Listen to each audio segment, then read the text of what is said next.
If you want to factory reset your Redmi 15, then we have two main ways that allow us to do so. The first method is to go to settings. So let's open settings, and over here open about phone. And then we can scroll down in order to find factory reset. Over here we have the summary of everything that will be removed. So of course everything that you have on the internal storage. And once you are ready, go ahead and press erase all data. But remember to make a backup of everything that is important that you don't want to lose. And you will even have an option, most likely, if you decide to go ahead and press erase all data. Yeah, there we go. So you still have an option to make a backup, but of course it is always the best way to simply perform a backup by ourselves.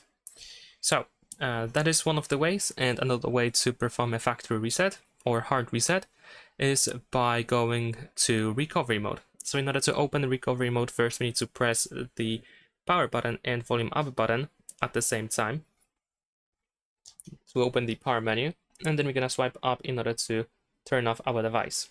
There we go.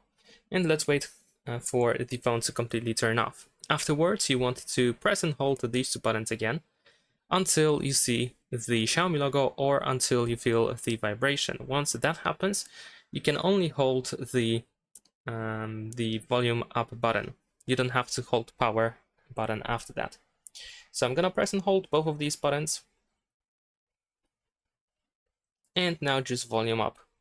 And keep holding volume up until you see the recovery mode. And there we go. Over here, we can navigate in this menu by using volume buttons. So you can use volume down and up in order to go up and down. And over here we have wipe data option. So you can go ahead, make sure that wipe data is selected, and then press power button in order to confirm your choice.